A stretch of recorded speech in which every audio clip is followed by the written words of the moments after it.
So Hollywood Brown suffered what looks to be a pretty serious shoulder injury that has his status to begin the 2024 season in jeopardy. This is the Fantasy Sports Boss injury fallout video here about Hollywood Brown.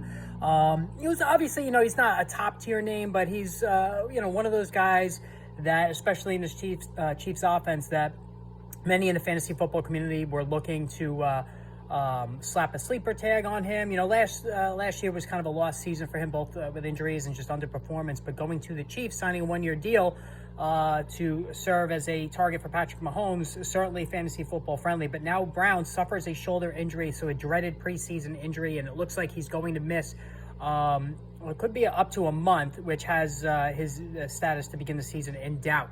So the problem now for the Chiefs is twofold. One, you're expecting a Rashee Rice suspension. We still don't know what that looks like. And this whole thing with Rashee Rice, basically the fantasy football community is sort of in a holding pattern situation when it comes to Rice. We don't know how to properly evaluate him because we don't know how long the suspension is going to be. Now, there's felonies involved here. So to me, bare minimum, it's going to be 4 games. They might slap a 6-game suspension on him and on appeal knock it to 5 or 4 games. That's what I think is going to happen with Rashee Rice. I don't think he's going to get off scot-free this season. Then the suspension comes down during the next offseason. I think it's going to happen this season. So we really can't pay the deserved price based on talent alone. Rashee Rice should be a second-round pick.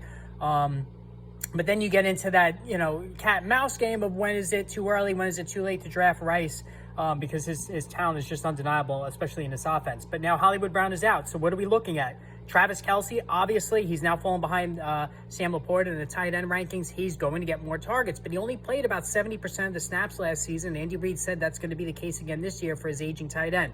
Also, Xavier Worthy. I mean, we all know about the speed, the obviously off-the-chart speed.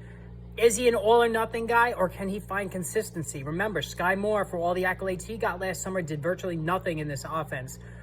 So, we got to pump the brakes a little bit on Xavier Worthy. How refined is his route tree? But the bottom line is here is that the Chiefs offense looks pretty shaky. So, guys, hit that subscribe button. More videos on the way.